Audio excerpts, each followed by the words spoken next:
¿no? Toda actividad minera siempre utiliza elementos peligrosos, ¿no? Por ejemplo, en el tema de la minería de oro se utiliza bastante el cianuro. El cianuro es un material bastante peligroso que tiene que ser manejado con altos estándares porque puede generar gas cianhídrico y eso es un veneno, ¿no? La actividad de desarrollo del cobre utiliza bastante ácido sulfúrico, ¿no? Y por ello se generan bastantes colas de relave. Entonces, todo ese proceso tiene que ser analizado, ¿no? Y determinar cuál es el impacto que va a generar esa actividad. Y muchas veces, ¿no? En la contaminación del agua, cuando no hay un control respecto a los efluentes, a la actividad que nosotros desarrollamos, porque efectivamente no se cumplen los planes de manejo ambiental que se han establecido en los instrumentos de gestión ambiental, como el EIA, o los propios planes que pueda desarrollar el titular minero bajo sus estándares incluso, ¿no?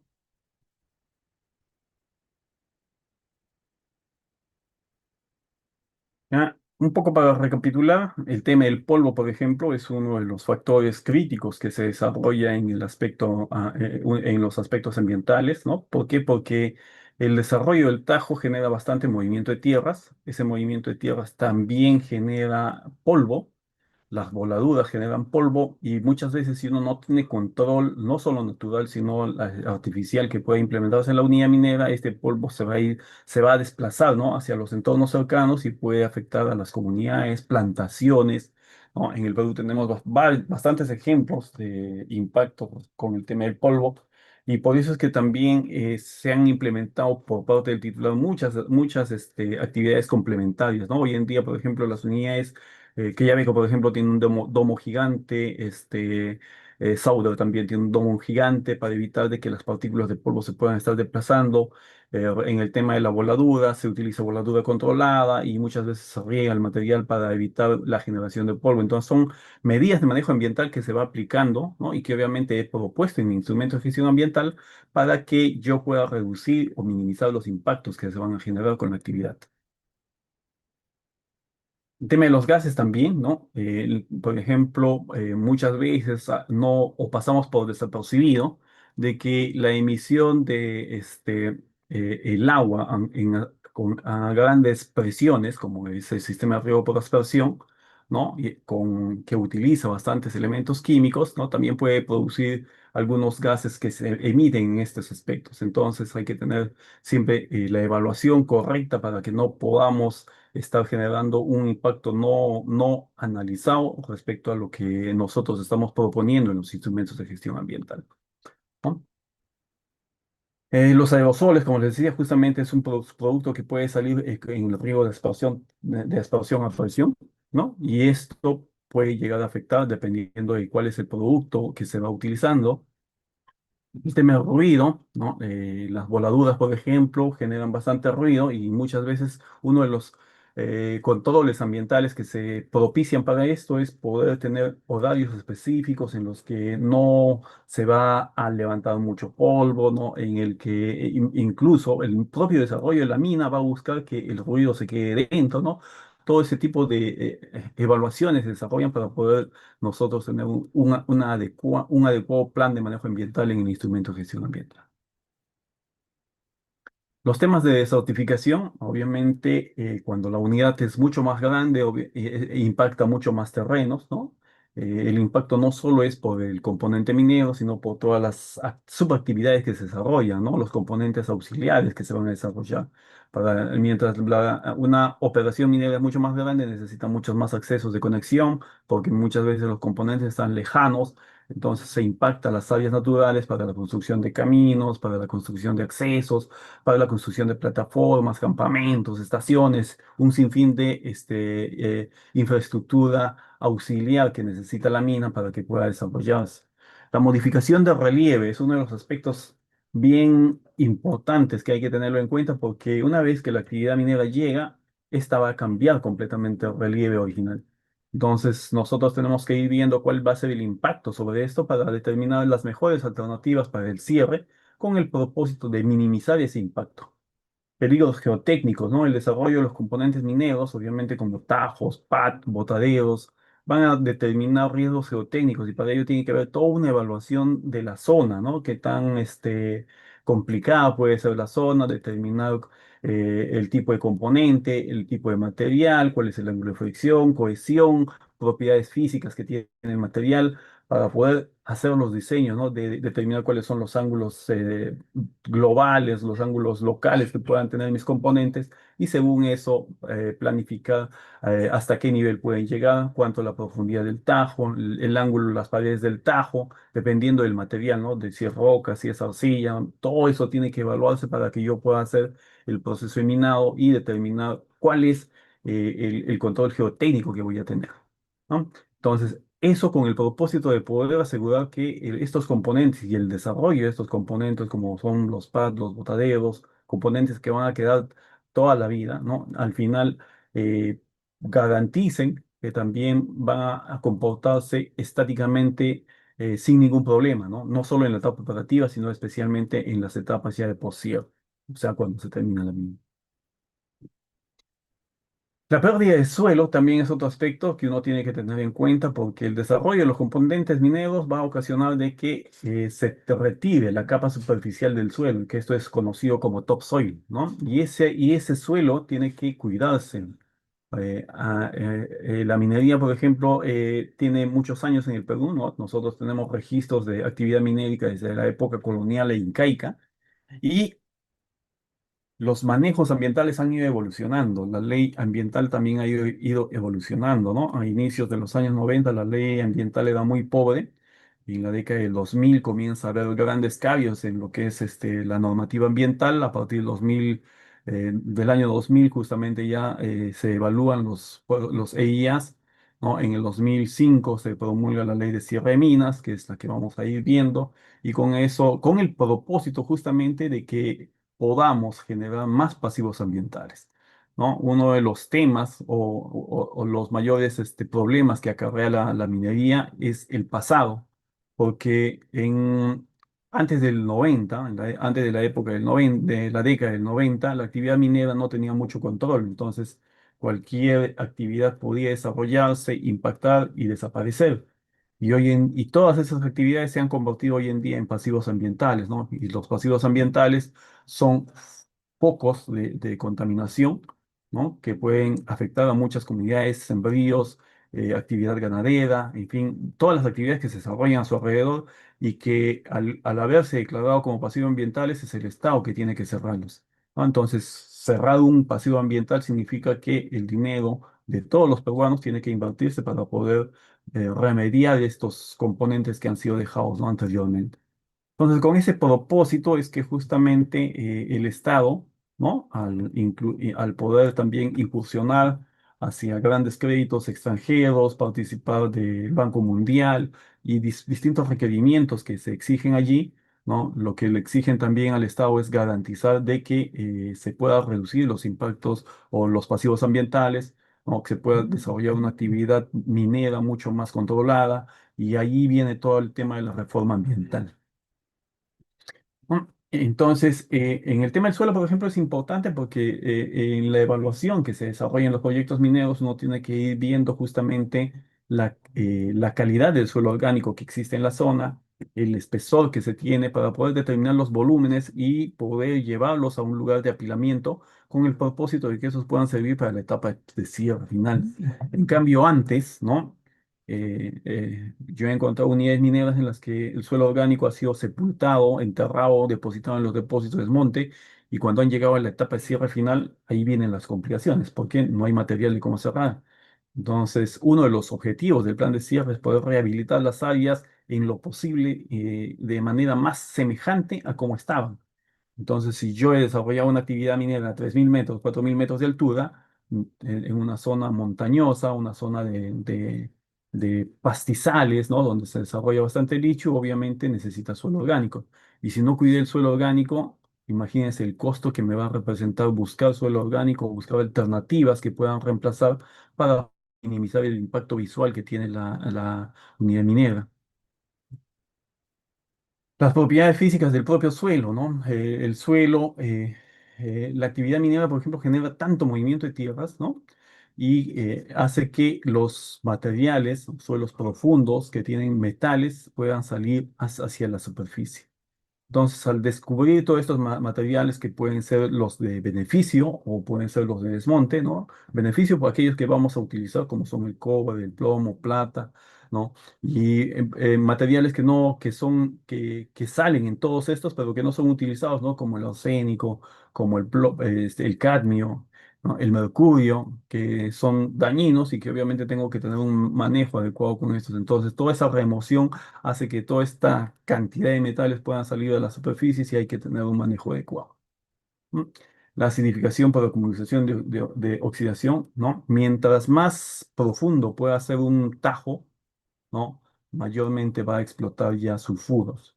Entonces, el sulfuro es pues una propiedad, una característica del suelo en el que tiene la particularidad de generar ARD o drenaje ácido de mina, ¿no? Y esto es lo que más contamina. Uno de los problemas más fuertes que tiene la actividad minera es justamente la generación de aguas ácidas, ¿no? Y aquí el que encuentre la fórmula de evitar eso, ahí está la solución, el golazo.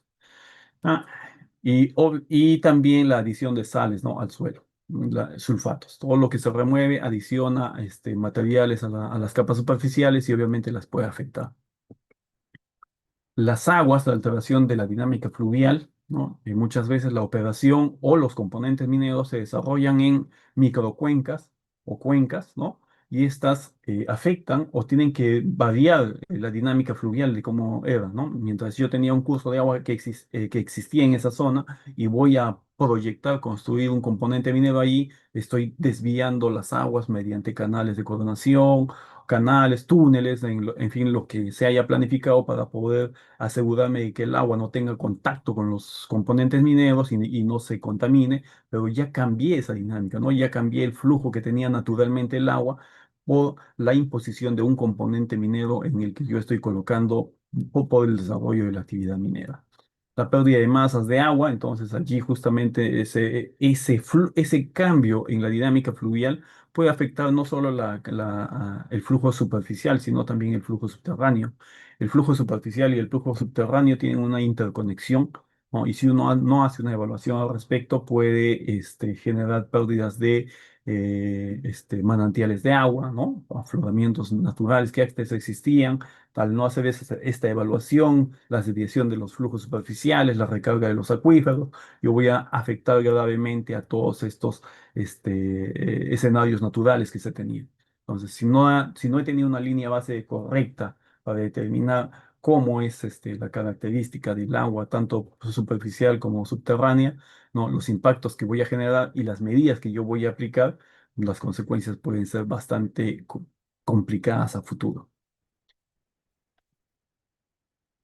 Alteración de de los regímenes hidrogeológicos, que es lo que les decía, ¿no? No solo el agua superficial se ve afectada con los componentes mineros, sino en las aguas subterráneas, ¿no? Nosotros tenemos suelos muchas veces, a veces rocosos, en los que el agua se ha infiltrado y han sido la fuente de recarga de los acuíferos. Al colocar un componente minero o un componente auxiliar, yo voy y pongo un campamento, ¿no? He tenido que perfilar el material, aplanar, compactar para edificar todas las instalaciones.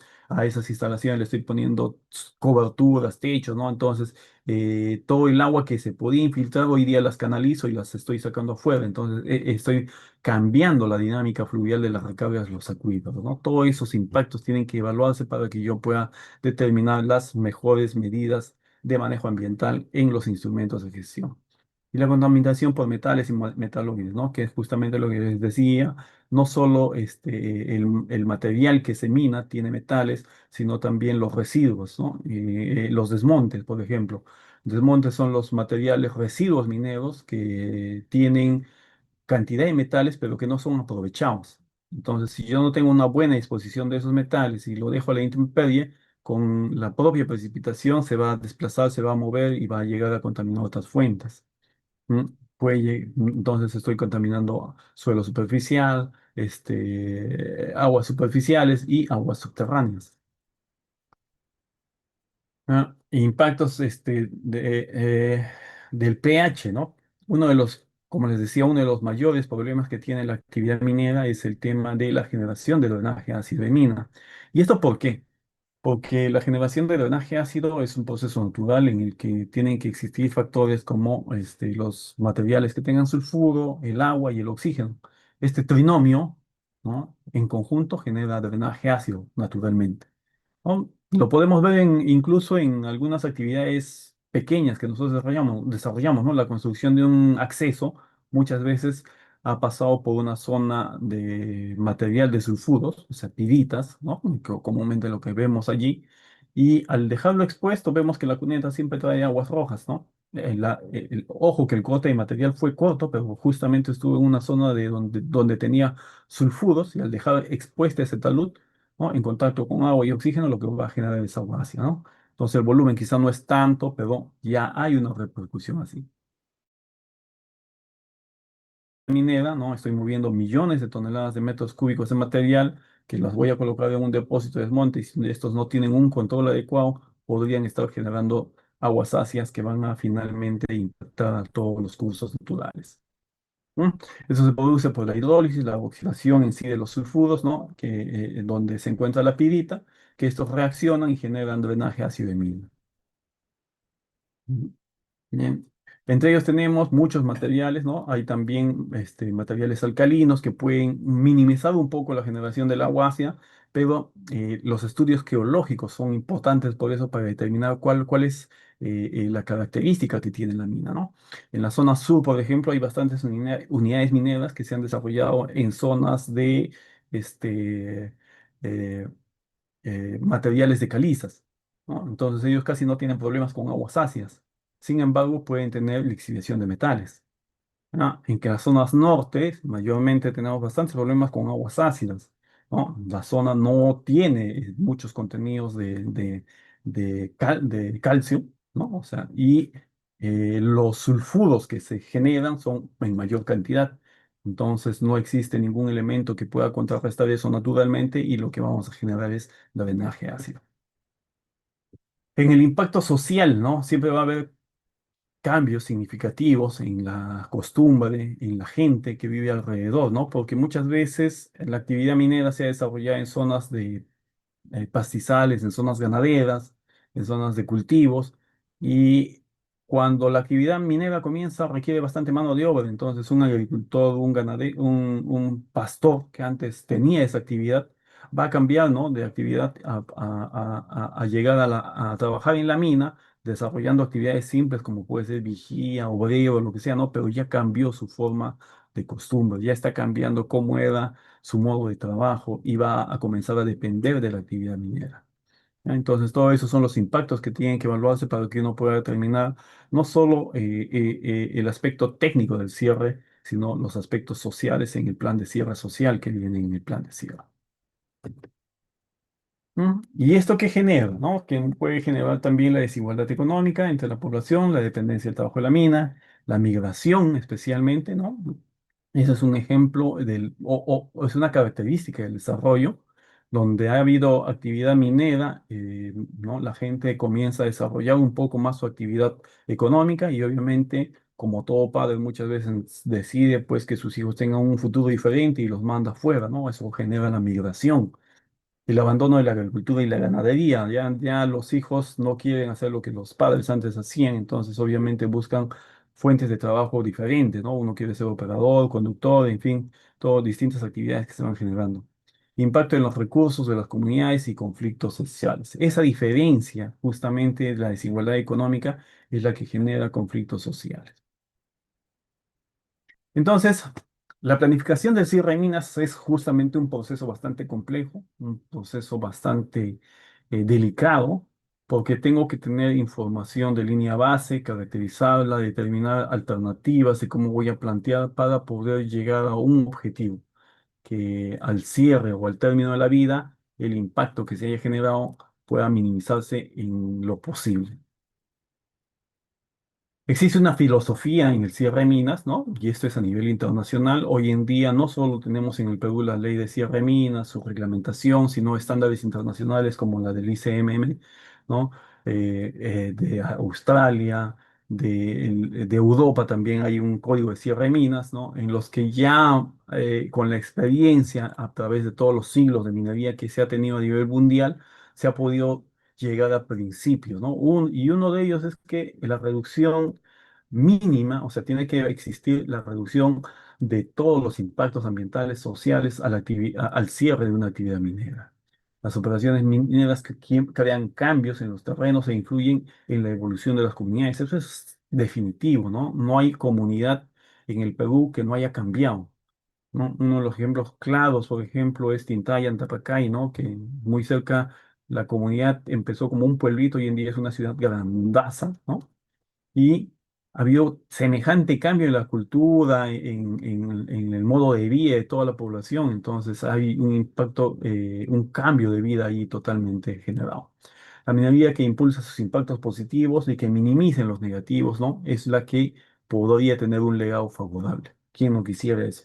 Entonces, como operador minero, yo tengo que tener eso en mente como principios filosóficos para que mi plan de cierre pueda desarrollarse en la mejor de las maneras posibles y con eso poder tener resultados que determinen la imagen de una empresa y esta pueda ir internacionalmente. Contribuir a ese legado de manera en la que la mina ha sido planeada, operada y cerrada, ¿no? Porque el plan de cierre no es del último momento. El plan de cierre nace cuando nace el proyecto minero. Desde el momento en que yo estoy pensando ya en las autorizaciones, planificando en los componentes mineros, también tengo que estar pensando en el plan de cierre, cuáles son las alternativas de cierre que voy a plantear de acuerdo al material que tengo, a los componentes que estoy desarrollando, el tamaño de las áreas que estoy desarrollando, ¿no? La implementación de estos a lo largo del ciclo operativo. Entonces, todo ese proceso es dinámico, es de mucha información y de constante actualización. Como les decía, el ICMM, que es el Consejo Internacional de Minería y Metales, ¿no? Allá tiene varios documentos que están publicados y que es de acceso libre, ¿no? Para que nos pueda dar información de cómo es la filosofía del cierre de minas, los principios que se busca con el cierre de minas, la experiencia de los sectores o compañías grandes que puedan haber desarrollado ya cierre de minas, ¿no? Y ese proceso es el que se quiere transmitir en todo el planeta, en realidad, para poder minimizar los impactos que tiene la actividad minera. En el Perú, ¿no? Justamente está la ley de cierre de minas. Y como les decía inicialmente, la ley de cierre de minas eh, nace en el año 2005. Y esto a raíz de la experiencia propia del Estado, ¿no? Desde la época de los 90, donde comienza a generarse los cambios en la normativa ambiental, el Perú se da cuenta de que obviamente tiene una infinidad de pasivos ambientales, ¿no? Si mal no me acuerdo, el primer registro de pasivos ambientales tenía creo que 800 o 900 pasivos mineros, y hoy en día en vez de que eso haya bajado sigue creciendo, ¿no? Cada vez se encuentran más, o sea, se declaran más en el desarrollo de los proyectos exploratorios y hay todo un proceso al respecto. Entonces, para evitar de que podamos seguir con esa problemática, ¿no? La ley de cierre de minas sale con el principio de que quien genera la contaminación es el que tiene que solucionarlo, ¿no? Entonces, si yo desarrollo un componente minero, tengo que cerrarlo. Y bajo ese contexto, la ley sale en el 2003, ¿no? Se reglamenta en el 2005 el primer reglamento del cierre de minas, que es el Decreto Supremo 033 del 2005, ¿no? Es bastante ideal, literalmente, porque nos muestra un concepto en el que todos cumplen, ¿no? El titular minero cumple con todo lo que tiene que hacer. Entonces es un escenario ideal, pero la experiencia, ¿no? Ha generado de que haya muchos cambios en este reglamento. El último es justamente el del 2025, el año pasado, en marzo del año pasado, el Decreto Supremo 06/2025, en el que ha incursionado bastantes cambios, ¿no? Y esto debido a los problemas que se han ido encontrando a lo largo de estos años, ¿no? ¿Por qué? Porque la actividad minera no se desarrolló como estaba planificado, no en un escenario ideal, sino han surgido complicaciones al respecto que han generado que el reglamento tenga que cambiar, tenga que adecuarse para poder afrontar este tipo de situaciones. Entonces, la ley de cierre de minas establece justamente, ¿no? Tres etapas de, de la vida de la mina, el cierre progresivo, el final y el postcierre. En estas tres etapas, el objetivo final es el certificado final, el cierre. El certificado final vendría a ser como la liberación, ¿no?, de toda responsabilidad. Y para poder obtener el certificado final hay que cumplir toda la etapa de postcierre en la que yo debo demostrarles al Estado del peruano de que mis componentes no representan ningún riesgo y no impactan de ninguna manera al ambiente. ¿No? Hoy en día la modificación del cierre de minas incluso lo que ha hecho es incorporar el tema de las garantías financieras de cierre progresivo, ¿no? Hasta el año 2019, 20, bueno, hasta prácticamente el 24, el tema de las garantías financieras solo era con componentes que están en la etapa de cierre final y postcierre, y ahí se hacía el cálculo de las garantías financieras, ¿no? Pero hemos tenido experiencias justamente de que a veces el titular siempre busca oportunidades, ¿no? Y le sacamos la vuelta a la norma y con eso malogramos el esquema ideal y obviamente posibilita que pueda haber muchas infracciones, problemas en los temas de cierre de minas, y eso justamente propicia los cambios para que tanto el fiscalizador, como en este caso es el OEFA, pueda determinar, ¿no?, temas de responsabilidad, temas de sanciones, temas de control en especial. Un poco para conceptualizar. El plan de cierre de minas es un instrumento de gestión ambiental, es un instrumento de gestión complementario, de acuerdo a la normativa, pero es un instrumento de gestión ambiental, ¿ya? Pero al ser un instrumento de gestión ambiental no te da una certificación de implementar algo nuevo. Para eso está el EIA. Entonces, el plan de cierre es un instrumento de gestión ambiental, ¿no?, solo para las actividades de cierre. Está conformado por actividades técnicos legales, ¿no?, efectuadas por el titular minero con el propósito de rehabilitar el área utilizada, el área perturbada por la actividad minera, ¿no?, buscando siempre un ambiente saludable, adecuado y para la preservación de la vida y el paisaje. Estas actividades que puede desarrollar el titular minero pueden ser paralelamente con la etapa de operaciones, ¿no? Y eso se llama el cierre progresivo, ¿no? Y esta aplicación del cierre progresivo puede traer muchos, muchos beneficios al titular minero, porque en principio, ¿no?, lo que hace es reducir el impacto visual que pueda tener una mina, y, ¿no?, a quien no le gustaría, pues, ver una mina todo verde y solo un tajo, un botadero ahí que están, ¿no? Pero vamos muchas veces a la operación minera y todo está pelado, todo está impactado, todo deforestado, todo pelado, entonces el impacto en el área es mucho más grande, ¿no? Entonces, el propósito del cierre progresivo es que el titular minero pueda ir cerrando mientras está operando. Y eso trae grandes ventajas porque existe un flujo de caja, ¿no?, libre para el titular minero, en el que obviamente tiene que programar sus proyectos de cierre, siempre va a haber flujo de caja, ¿no? Han habido grandes cambios también por parte del titular minero, ¿no?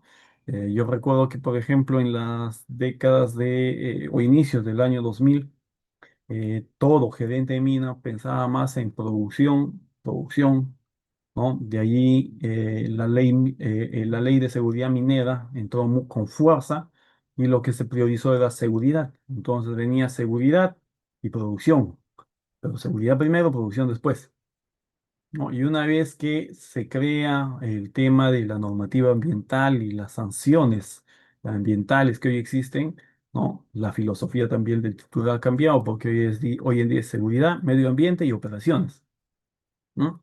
Entonces, teóricamente, ¿no?, se ha posicionado en un segundo lugar el cuidado del medio ambiente. La seguridad en el número uno y la producción en tercer lugar, ¿no? Pero esto es relativo, mucho depende del titular minero, los principios que tengan, el tamaño de la operación, ¿no? Existen operaciones medianas, grandes, pequeñas, y las condiciones pueden ser completamente diferentes, ¿no? Es muy diferente trabajar en una empresa de gran minería, en una mediana minería, ¿no? Y esto con experiencia se lo puedo decir, los estándares son completamente diferentes, las necesidades son completamente diferentes, y eso hace que muchas veces la actividad minera pueda descuidarse en muchos aspectos. Entonces, los planes de cierre son requeridos en distintas etapas, ¿no? Como lo vamos a ver más adelante, el plan de cierre de minas es un documento vivo porque tiene que ir actualizándose. De acuerdo a la reglamentación, la primera actualización es a los 3 años y posteriormente cada 5 años. Y también puede ir actualizándose cuando el titular ve que hay cambios significativos, ¿no? O cuando yo tengo pues un cambio de tecnología, un sinfín de cosas nuevas que estoy implementando con la mejora de los procesos, entonces voy actualizando, ¿no? Por eso es que existen justamente los esquemas de actualización, modificación, no solo en los planes de cierre, sino en los CIAs. ¿Ya? Hasta allí dudas, consultas, ¿no? Para poder absolver. Este es el ciclo de vida de una mina. ¿Ya? Como les decía, comienza desde la etapa exploración, construcción, operación, cierre y poscierre. En la etapa exploración, que es la zona donde es la época en la que se busca cuantificar cuál es la capacidad de la mina, el tamaño de la mina. La construcción es la implementación de la infraestructura. La, la operación ya es el propio proceso de explotación, ¿no? En el que yo voy a beneficiar el material. Y la etapa de cierre en la que voy a retirar los componentes y cerrar las áreas. Y posteriormente la etapa de mantenimiento o monitoreo, ¿no? Que es la etapa en la que me va a asegurar de que mis medidas de cierre sean exitosas. ¿Ah? Entonces, en paralelo, el plan de cierre se va desarrollando. El primer plan de cierre surge con los proyectos de exploración. Hay muchos proyectos de exploración de acuerdo al tamaño que pueden tener plan de cierre, ¿no? Proyectos con EIA semidetallados obviamente tienen un plan de cierre. Proyectos con día no solo tienen la declaración del propio plan de cierre en ese día, ¿no? El plan de cierre entonces nace de esa etapa de exploración, ¿no? Cuando ya se cuantifica, se desarrolla el proyecto minero, voy a comenzar la etapa de autorización para los CIAs, la construcción de los componentes, ¿no? La etapa propia de construcción y entonces ya tengo que estar pensando en un plan de cierre conceptual del proyecto. De acuerdo a la ley, una vez que yo tengo aprobado mi EIA, tengo un año para presentar el plan de cierre y ese plan de cierre entonces ya tiene un nivel de factibilidad con los principios generales de cuál van a ser las medidas de cierre que voy a aplicar en los años próximos para poder asegurar de que mis componentes puedan cerrarse.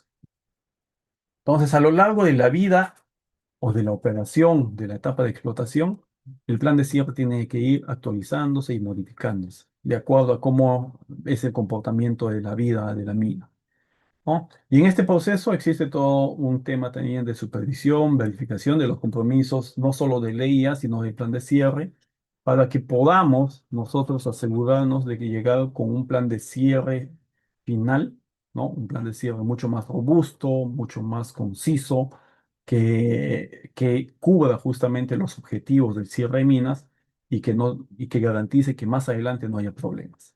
Entonces, con ese plan de cierre ya final, yo puedo tener justamente el cierre de los componentes y el post-cierre, ¿no? Con el propósito de llegar al certificado final. ¿Se entiende, no? En el esquema. ¿Cuáles son los componentes mineros que existen en una operación? Ya, a modo de ejemplo, siempre vamos a tener en minas superficiales como subterráneas. En minas superficiales, los tajos abiertos.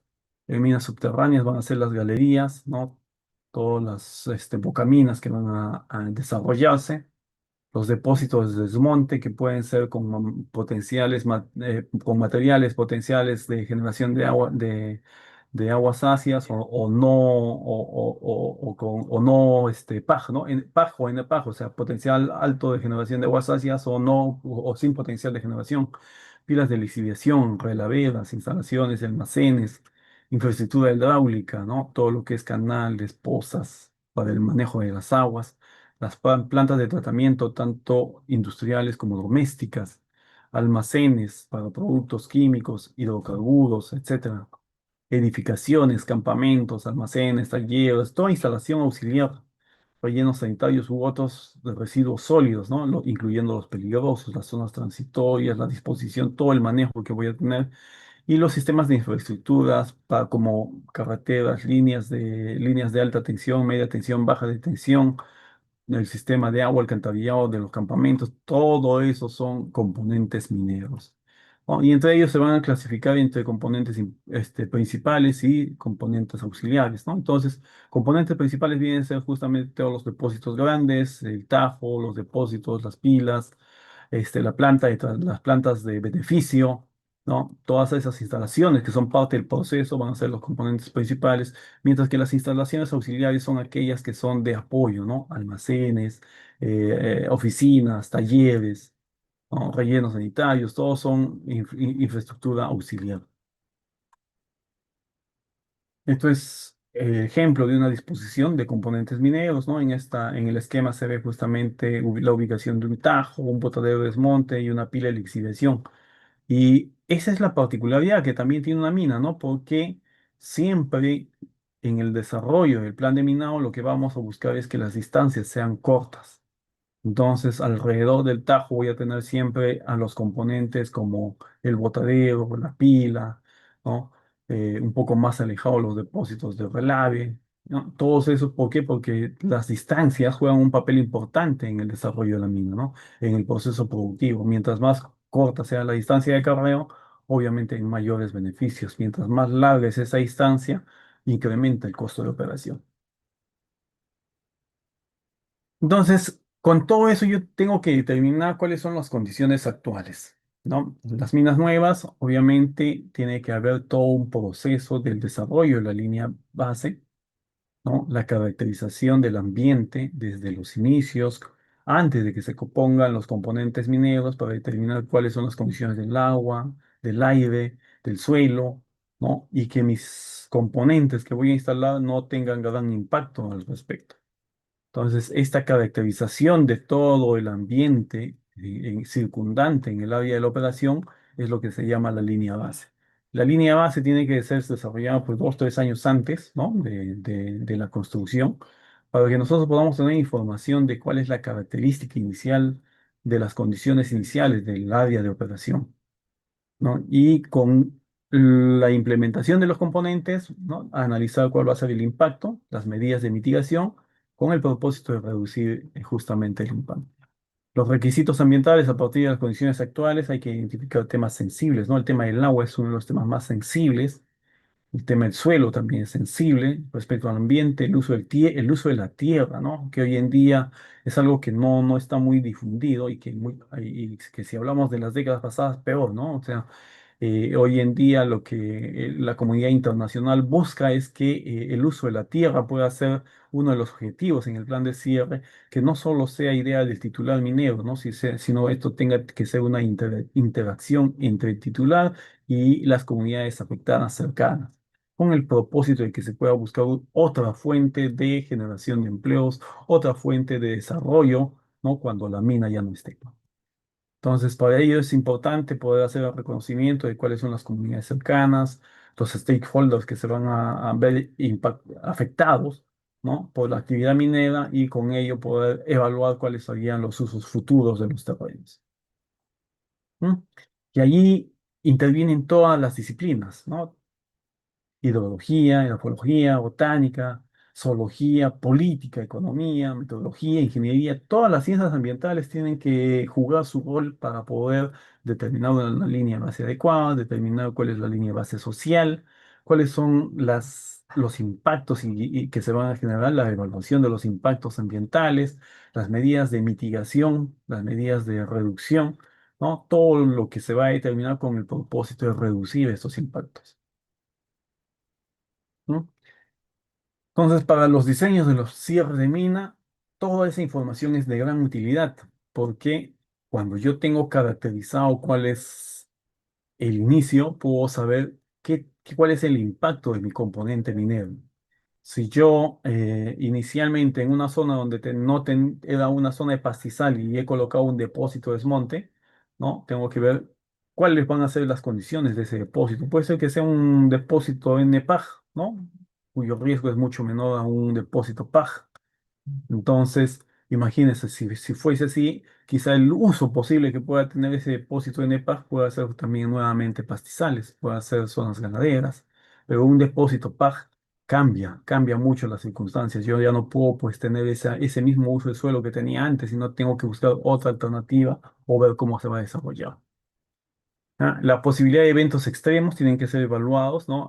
Hoy en día la legislación marca o sugiere evaluaciones para los temas geotécnicos, hidrológicos, con periodos de retorno altos, ¿no? En los temas geotécnicos, por ejemplo, los periodos de retorno tienen que ser mayores de 500 años. En los temas hidrológicos, estamos hablando de periodos de retorno de 200 años. Y si la infraestructura es de gran riesgo, no se limita a los 500 años de diseño, ¿no? Sino a interacciones mucho más grandes, tiempo-historia, que es uno de los modelos que se desarrollan para poder diseñar un componente libre. Entonces, depende de las estructuras y las consecuencias de falla, ¿no? Que es lo que les decía en el tema de hidrológico, hidráulico, los periodos de retorno para el cierre son de 200 años, mientras que en la etapa operativa, por ejemplo, son de 100 años, ¿no? Las fallas, estas fallas, ¿por qué? Tienen lógica, porque mientras yo cojo un periodo de retorno corto, por ejemplo, yo puedo, ¿no? Ustedes saben qué es un periodo de retorno, es una evaluación probabilística de cuál sería el retorno de una avenida grande, ¿no? En el tema hidrológico, que pueda causar daño. Entonces, yo puedo coger un periodo de retorno de 25 años. Las carreteras mayormente, por ejemplo, se diseñan con periodos de retorno de 25 o 50 años, ¿no? ¿Por qué? Porque sabemos que la vida útil de estos proyectos también son cortos. Una carretera no va a durar por 100 años, ¿no? La vida útil de un proyecto de carretera es de 20, 30 años, entonces el periodo de retorno también va paralelo a esto. Pero sin embargo se coge algo mucho más seguro, 100 años de periodo de retorno. ¿Ya? Fuerzas disruptivas, ¿no? Uno tiene que determinar cuál es el entorno de la operación para poder saber cómo se encuentra geodinámicamente, geotécnicamente, si existen zonas de fallas, zonas de desplazamientos, todo lo que pueda poner en riesgo a cualquier componente minero, ¿no? Y en el Perú existen muchos casos de estos. ¿No? Entonces, bueno, en el tema de las minas son mucho más evaluadas, pero por ejemplo vemos a diario, ¿no? O en cada temporada, el asentamiento de las carreteras, el deslizamiento de los taludes, muchas veces porque no ha habido una evaluación profunda de cuáles son las condiciones de dinámica, de la dinámica del suelo que existe en la zona, ¿no? Entonces, eso posibilita, ¿ves? Tú sabes que muchas veces los proyectos de carretera se desarrollan políticamente y con el propósito de poder generarse rápidamente y no tienen un estudio profundo de todo esto, ¿no? Entonces, se puede desarrollar un proyecto de carreteras en zonas donde existe movimiento de masas, ¿no? Y eso va a permitir de que en unos 5 o 10 años el proyecto pueda estar ocasionando fallas. Actividades biológicas, no, vamos a tener que evaluar también el tema de las plantaciones, ¿no? Por ejemplo, cuando se diseña un plan de cierre, ¿no? Uno va pensando en el final de los componentes mineros. Y el final de los componentes mineros voy pensando, oye, ¿qué uso va a tener? Entonces, se va a convertir en una zona de pastizales, puede ser una zona recreacional, ¿no? Todo ese tipo de pensamientos que voy teniendo tienen que ir acompañados con también cuáles son las alternativas que tengo, qué tipo de plantas puedo poner, ¿no? O la legislación nos señala que, por ejemplo, el área tiene que volver casi a condiciones parecidas. Eso significa que nos está obligando de una u otra manera a poder utilizar las propias especies nativas de la zona. Porque si yo pongo una especie exótica, estoy cambiando, ¿no? El aspecto natural que tenía esa zona. Entonces, pensando en eso, tengo que ir viendo, evaluando, ¿no? Todo lo que son plantaciones palatables, no palatables, un mundo allí para determinar cómo pueden ser las medidas de manejo ambiental que yo pueda tener en el componente minero con el propósito de reducir la incursión de animales, reducir la actividad antropogénica propia del material una vez que ya estén, propio de las personas una vez que estos ya estén cerrados, ¿no? Entonces, todos esos aspectos, por ejemplo, tienen que evaluarse para que nosotros podamos tener un cierre adecuado de los componentes mineros. Los materiales, ¿no? Otro tema que es importante. De nada me sirve planificar un cierre de lo más ilustrativo si no tengo materiales a disposición. ¿No? De nada me serviría decir, oye, ¿sabes qué? Para mis depósitos de monte, para de lixiviación, depósito de relays, yo voy a ponerle ahí arcilla 50, 1 metro de espesor. si no tengo la arcilla? Si no hay canteras de arcilla cercanas en mis componentes mineros. Imagínense el costo que representaría eso. Entonces ahí es donde se vuelve inviable un proyecto, ¿no? Y hemos tenido experiencias en nuestro país que justamente han nacido así. Los planes de cierre iniciales han sido muy robustos, muy conceptuales y que a lo largo de los años el titular se dio cuenta de que, oye, no puedo cubrir esto, no existe, no tengo canteras, ¿no? Y ha tenido que haber modificaciones, cambios, sustentados obviamente para que puedan aprobarse esas modificaciones. Pero eso nos permite determinar, o sea, la importancia de todos esos materiales, el tener un balance de los materiales cercanos en la operación, ¿no? No solo para temas de suelos, ¿no? Materiales impermeables, semipermeables, sino también para la cuantificación del material como concreto, materiales que voy a utilizar en el proceso constructivo, ¿no? Todo eso tengo que evaluar, ¿no? Estamos en la ciudad y obviamente el concreto es dinámico, es rápido, pero a 4.000, 5.000 metros el costo del concreto también ya es más caro, ¿no? La preparación tiene variaciones, tiene que resistir temperaturas muy frías y obviamente el concreto tiene que tener aditivos, polímeros, un sinfín de alternativas para que yo pueda asegurar de que ese concreto no falle, no se resquebraje, no se raje, ¿no? Ver alternativas de geosintéticos, o sea, un sinfín de disponibilidad hoy en día, ¿no? Que tenemos mucha más disponibilidad de materiales como para poder elegir cuáles son las alternativas de cierre que vamos a tener. La estabilidad geoquímica, ¿no? Es uno de los factores importantes y objetivos del plan de cierre también, en el que yo tengo que asegurar de que mis componentes mineros no representen un riesgo, no generen aguas ácidas y no impacten. Entonces, como les decía, el mayor problema en la actividad minera es la generación de aguas ácidas y eso tiene que tener un control, no en la etapa final, ¿no? Sino desde el inicio. Si yo desde ley ya estoy determinando que tengo cantidad de sulfuros en el proceso de explotación, entonces tengo que tener en mente que voy a ser generador de aguas ácidas, ¿no? Y hemos tenido casos en los que las evaluaciones han sido tan pobres, ¿no? Que se ponía en duda, ¿va a ser generador, no va a ser generador? Llegando casi a la etapa del cierre final, te das cuenta de que tienes aguas ácidas por todos lados. ¿Y ahora qué haces? ¿No? Ya estás dejando de producir, es un problema para el operador minero, ¿no? Y en general se convierte en un problema para nosotros, para el Estado.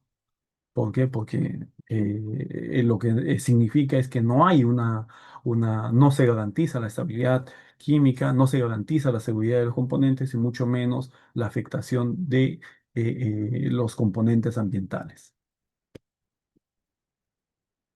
¿No? Entonces, yo tengo que tener en cuenta siempre que todos esos aspectos ambientales que se generan por la operación minera va a traer contaminación en los cuerpos de agua, drenaje ácido, inestabilidad física, impacto visual, fallas de rehabilitación, ¿no? También hay impactos positivos, la generación de puestos de empleo, el dinamismo de la economía local y la posibilidad de desarrollo sustentable, ¿no? Mucho depende de la comunidad cómo se desarrolla. Y en el Perú hay ejemplos grandes, ¿no? De comunidades que han podido crecer, desarrollarse, incluso formar empresa y no depender solo de la actividad minera, como también hay ejemplos en los que han surgido estos y han fracasado, ¿no? Y es allí donde el factor social marca la gran diferencia, ¿no? Las autoridades son las que marcan la gran diferencia entre el éxito o el fracaso de un proyecto social, ¿no? Y la política que juega otro papel importantísimo en todo esto, ¿no? A nivel Sudamérica tenemos organizaciones como la CEPAL, ¿no? El BGR, que también brindan apoyo en los temas de cierre de minas, ¿no? La CEPAL, el BGR y la cooperación alemana han trabajado mucho en Sudamérica para poder generar las leyes de cierre de minas, tanto en Perú, Chile, Colombia, Argentina, ¿no? Que son los que están trabajando hoy en día con los temas de cierre de minas. Ecuador también ha comenzado a trabajar, por Brasil también, ¿no? El resto todavía está allí, ¿no? Mucho depende también de la cantidad de actividad minera que tengas, ¿no? Por ejemplo, pues el Perú, Chile son países que tenemos un gran potencial minero y desarrollamos mucha actividad minera, ¿no? A diferencia de los otros países de Sudamérica. Entonces, por allí hemos tenido y se han desarrollado metodologías de evaluación de riesgos para poder determinar cuál es el impacto de los componentes mineros, ¿no? Unas evaluaciones que se tienen que hacer para que yo pueda gestionar el riesgo en las etapas de operación y en las etapas de cierre. Eso es importantísimo porque refuerza justamente a la normativa nacional, ¿no? Y hoy en día un plan de cierre no solo tiene que basarse, o sea, tiene que basarse en el cumplimiento de la normativa nacional, sin embargo, puede jalar normativa internacional. Mucho depende ya del estándar que tiene la operación minera. La estabilidad física. Uno de los componentes u objetivos que tiene el tema de cierre de minas es garantizar la estabilidad física. ¿Y qué significa estabilidad física, no? Es que las características geométricas, físicas, mecánicas de todo componente sean estables. ¿M?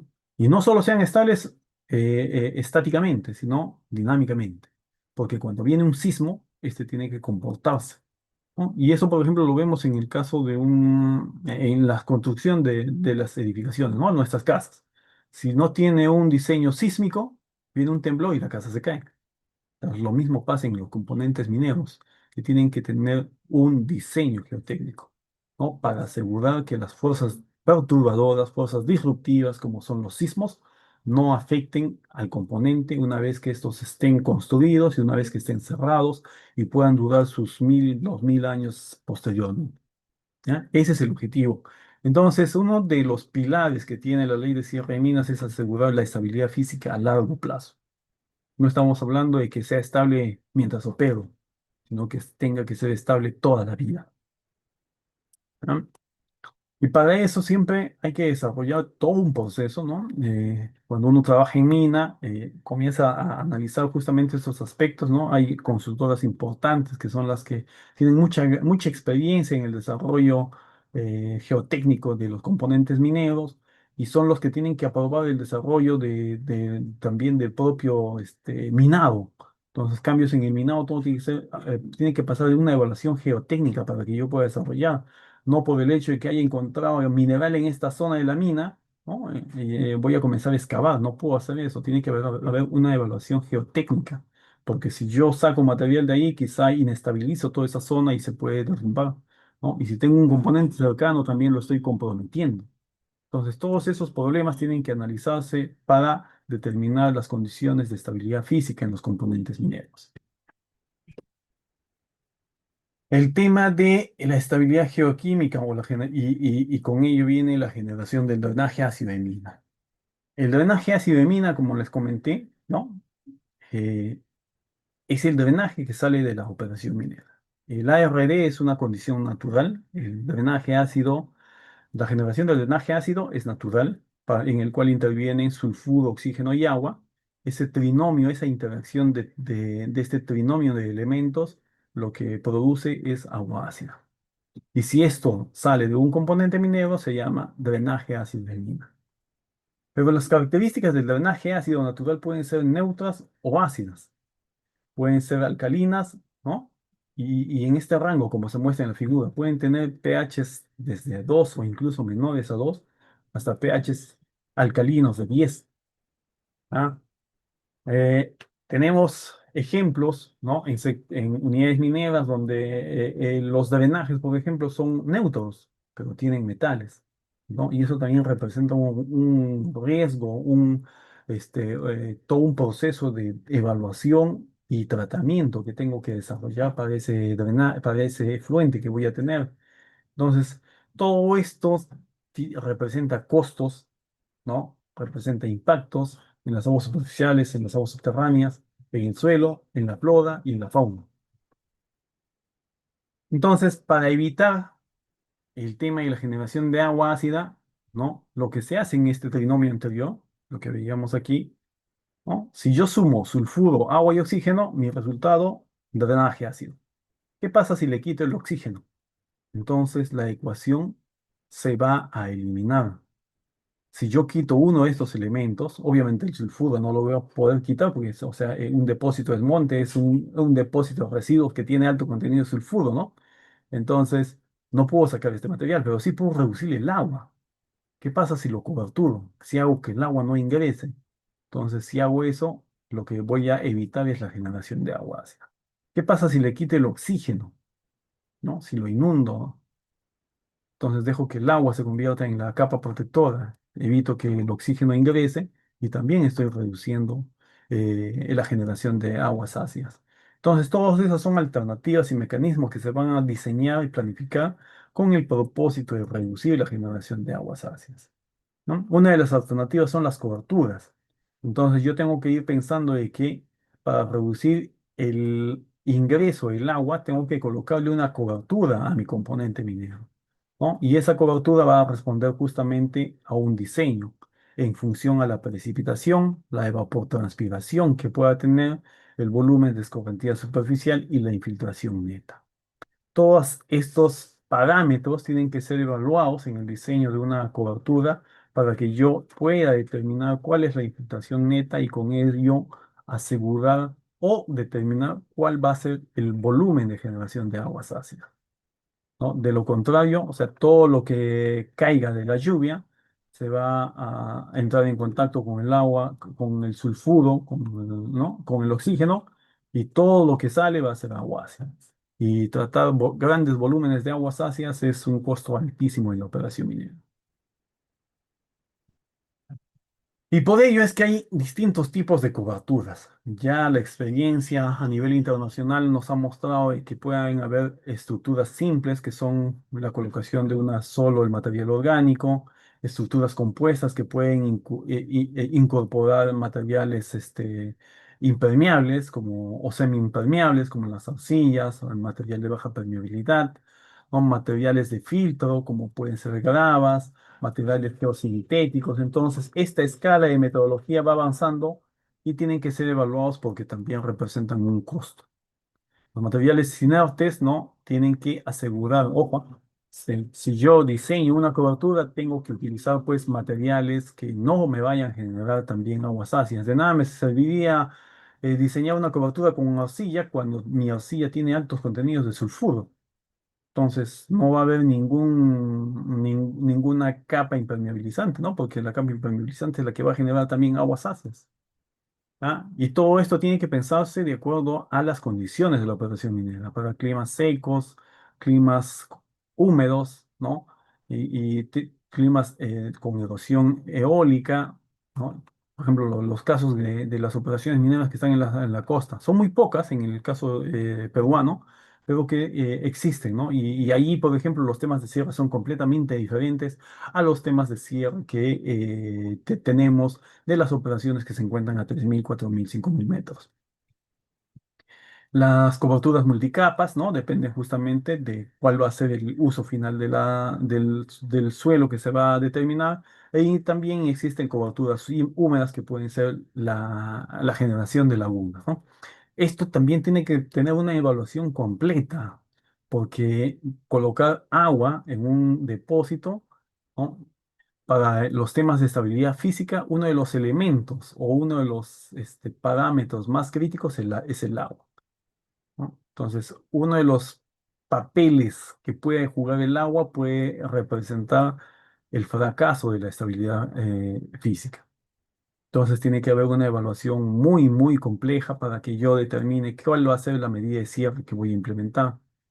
Como les decía, las coberturas pueden ser desde suelo orgánico, coberturas multicapas, ¿no? Que a medida que van creciendo espesores podrían asegurar la infiltración neta en porcentajes mucho menores, que es el objetivo, ¿no? No hay una cobertura impermeable al 100%, ¿ya? Eso está demostrado, ni una cobertura con geosintéticos como la geomembrana puede asegurarnos una infiltración cero. Siempre hay infiltraciones, porcentajes de infiltración. Entonces, por allí yo tengo que evaluar cuál es el objetivo que tengo que tener, ¿no? Como para poder minimizar el ingreso del agua, ¿no? Si tengo plantas de tratamiento, o sea, hasta cuánto puedo reducir para que las plantas funcionen y no tengan grandes volúmenes. Entonces, todo el diseño de la cobertura tiene que pasar por un proceso de caracterización del sitio, los materiales, el diseño conceptual de la cobertura, toda una serie de ensayos y pruebas que voy a desarrollar para ver cuál es el comportamiento que va a tener la cobertura y llegar al diseño detallado. Esta medida de cierre es la que finalmente la voy a aplicar en un plan de cierre final para que yo asegure, ¿no? Los pilares de el propósito del plan de cierre, que es asegurar las condiciones de estabilidad física, geoquímica, hidráulica de todos los componentes. Algunas medidas de cierre, ¿no? Ejemplos nomás que salen, por ejemplo, para temas de estabilidad física, ¿ya? Pues son restricción de accesos, accesos de emergencias, zanjas, bermas, cercos, ¿ya? Para temas de falla, la reducción de los taludes, un talud estable es 2,5, mientras más echado, más estable, ¿no? Establecer la vegetación para controlar la erosión, la proporción de los vertederos de emergencia, ¿no? Las dimensiones que tienen que tener la infraestructura hidráulica. En el tema de la estabilidad geoquímica, el drenaje ácido, que es uno de los factores que se generan aquí, y las medidas pueden ser la inundación, ¿no? Para controlar las reacciones que se van generando, el cubrir con coberturas para reducir la migración de los elementos, recolectar, tratar, ¿no? Que es lo último, o sea, ya que yo tenga que tratar las aguas en el uso de las tierras, de acuerdo al uso que vaya a brindarse. Y en la pérdida de suelo, obviamente, a ver qué alternativas, ¿no? Una alternativa podría ser remover los depósitos del desmonte y devolverlos al Tajo, ¿no? Siempre y cuando sea viable económicamente, ¿no? Rebajar los taludes, revegetar los taludes. Todos estos son ejemplos de medidas que se van a establecer en las evaluaciones que se desarrollan para el plan de cierre y en el desarrollo propio del plan. ¿Ya? No, no aplica para el mate. Estoy justamente chequeando los comentarios, ¿ya? Hay que entender que los temas de cierre de minas están para el sector de mediana y gran minería, ¿ya? Los pequeños productores y mineros artesanales también tienen que cumplir con la legislación, ojo, pero son fiscalizados por los gobiernos regionales. Y por ahí que es un poco más suelto la cosa. También hay comentarios, ¿no? Bueno, ya esto. ¿Cuál es primero, el certificado final o el post-cierre? No, el certificado final es lo final, lo último. ¿Por qué? Para que yo pueda sacar un certificado de final, tengo que mostrar que el post-cierre ha cumplido con todo, ¿no? Entonces, es más, la legislación hoy en día, el reglamento de cierre de minas, nos señala de que el titular minero, una vez que haya cumplido la etapa de postcierre, pues va y le pide al Ministerio de Energía y Minas que le libere de todo, ¿no? Que le otorgue la certificación final. Y para eso tiene que haber toda una supervisión de parte de la OEFA y de los CINESMIN que asegure y que señale que todos los componentes son estables físicamente, que son estables químicamente y que los componentes no representan un riesgo ni para las personas ni para el medio ambiente. Entonces allí vendría el certificado final.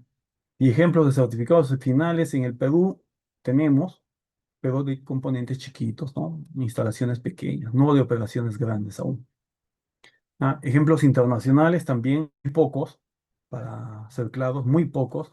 Tenemos ejemplos de Canadá, por ejemplo, que hasta la fecha solo en Canadá, siendo un país desarrollado, de gran industria minera, ¿no? Solo hay 2 o 3 empresas que tienen certificado de cierre.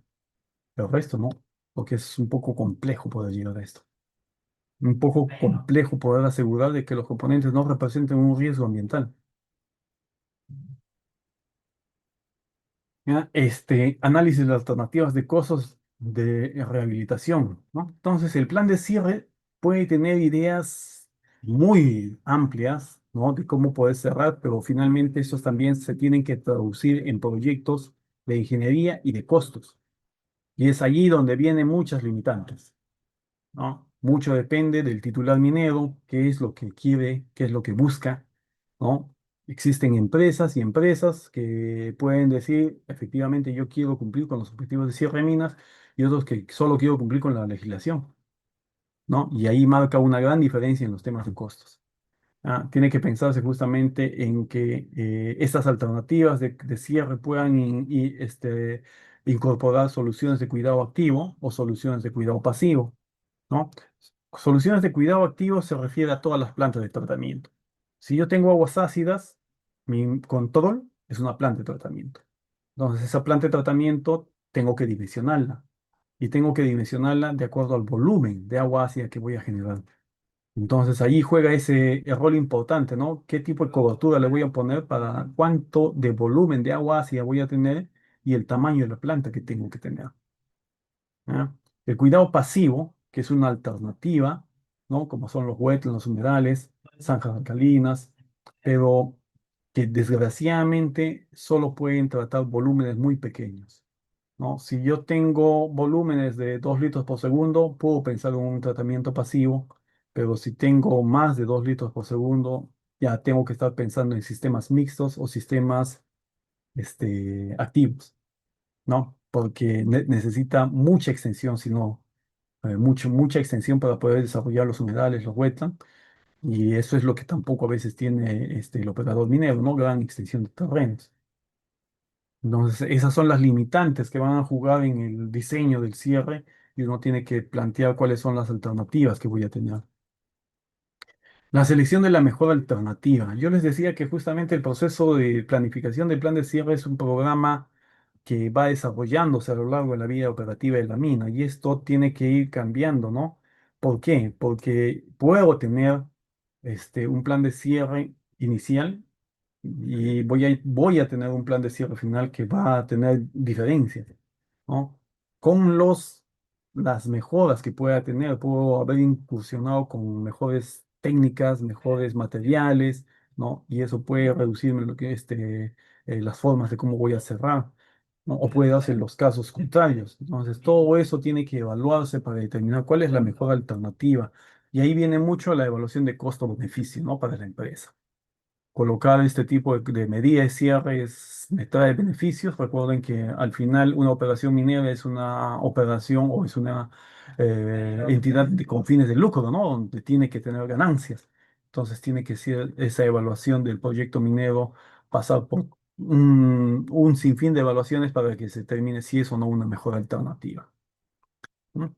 Las condiciones de uso y el impacto, ¿no? Tengo que determinar hasta cuánto soy tolerante a los impactos que se están generando, ¿no? El establecimiento de los costos. Finalmente, todo proyecto de cierre tiene que tener un programa de costos, ¿no? ¿Por qué? Porque estamos hablando de que el plan de cierre son medidas de cierre que se van a implementar. Y eso todo, otra etapa como la etapa de la construcción, ¿no? Si bien en la etapa de la construcción yo estoy metiendo capital para poder edificar los componentes mineros, en la etapa de cierre tengo que poner capital para cerrar los componentes mineros. ¿Se dan cuenta? Entonces, la visión del cierre de minas a nivel internacional lo que busca es que el titular minero tenga bien mapeado ese concepto, ¿no? Que si yo estoy invirtiendo hoy en día para aperturar una mina, también tengo que pensar en los costos para cerrarlos, ¿no? Y eso ha cambiado, ¿no? Y eso se ha notado el cambio. Yo he tenido la oportunidad de trabajar en gran minería y justamente allí, por ejemplo, al inicio, ¿no? Para nosotros, el gerente de minas, ¿no? Siempre veía el costo de producción nada más. Y el costo de cierre, no, nadie quería verlo porque el costo de cierre es altísimo, ¿no? Finalmente, los estándares internacionales, ¿no? Las corporaciones señalaron que el gerente es responsable de los costos de operación y los costos de cierre. Al darle esa responsabilidad a un gerente de mina, tiene que hoy en día, ¿no? En la operación, valorar esos aspectos. Entonces, tengo que jugar. Mi costo de producción ya no es únicamente el costo de extracción, procesamiento y beneficio, ¿no? Sino que tiene que sumarse los costos de cierre para los proyectos. ¿Ah? Y eso hace de que un proyecto minero pueda ser inviable incluso antes de nacer, ¿no? En la gran minería, los grandes proyectos se van desarrollando justamente con estas evaluaciones, ¿no? Todos los proyectos de exploración que puedan tener las grandes empresas, ¿no? Una vez que determinan el potencial de la vida, la potencia que tiene la mina, ¿no? El costo de producción, cuántos años de vida útil, cuánto de ganancia puede generar, también justamente se resta el costo de cierre. Si el costo de cierre es mucho más alto que el costo de inversión y las ganancias, el proyecto fracasa. No es para la empresa, ¿no? Entonces, lo que hace la empresa mayormente es vender esos pequeños proyectos de exploración a otros junior, ¿no? Para que puedan desarrollarlo, ¿ya? Pero las grandes compañías tienen que hacer esa evaluación para determinar si es o no viable un proyecto minero, ¿no? Para el Estado, ¿qué es lo que significa el tema de los costos y cronogramas, ¿no? Eh, Vamos a verlo más adelante también, pero para ir ahondando en este tema. Una vez, por ejemplo, que la ley de cierre de minas surge con el propósito de evitar más generación de pasivos ambientales, ¿no? Lo que se busca es que el quien desarrolla el proyecto tenga que cerrarlo. O sea, quien construye la mina también tiene que cerrarla. Entonces, tiene que haber costos para cerrarla. ¿Ya? Y ahí es donde surge el tema de lo que se llama las garantías ambientales. ¿Ya? Las garantías ambientales, ¿no? Que son las cartas fianzas hoy en día, son justamente el costo que tiene un proyecto de cierre y que el titular minero tiene que otorgarle al Estado como garantía, para que sirva justamente, valga la redundancia, como garantía de que si yo no ejecuto, el Estado lo puede hacer. A ver, hay un comentario, dice, por favor, indicar cómo se maneja el presupuesto para el cierre durante la vida de la mina. ¿Ya? Eh, si es que ustedes conocen, hay diferencias entre los presupuestos CAPEX, OPEX, ¿no? Y los costos de cierre. Y eso mucho depende de la unidad minera, la corporación. Cada corporación tiene manejos distintos, ¿no? El manejo de costo, por ejemplo, que puede tener Gold, Barrick Gold, que puede tener Newmont, son diferentes. ¿Ya? Pero en ellos se manejan lo que son las partidas de cierre y las partidas de OPEX. Y todos estos son presupuestos que tienen que estar interrelacionados de un año para otro. Se aprueban los presupuestos de acuerdo a los programas de cierre que yo pueda tener y los voy ejecutando. ¿M? Si hay una dinámica o un buen comportamiento de la mina, de verdad sí se desarrolla cierres progresivos. Y la importancia de hoy es que el titular se ha dado cuenta de eso, ¿no? De que mientras yo desarrollo cierre progresivo, no solo es la inversión de capital, sino también es la experiencia. Me va a servir para, en principio, saber manejar cómo es un proyecto de cierre.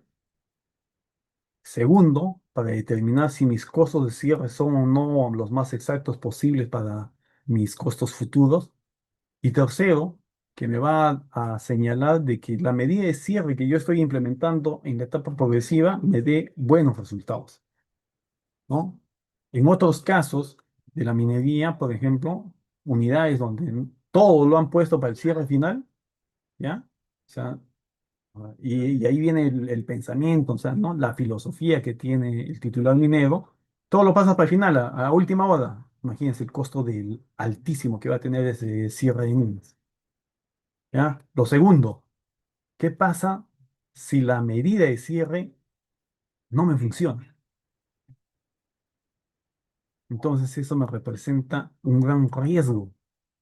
¿Por qué? Porque la operación ya no tiene ingreso, o sea, ya no va a haber flujo de dinero. Imagínense poder volver a hacer el trabajo de cierre, ¿no? Eso son lo que tiene que hoy en día analizarse en la operación minera para poder determinar cómo aprendo de los proyectos de cierre progresivo, ¿no? ¿Qué más? ¿Hay otro comentario? No.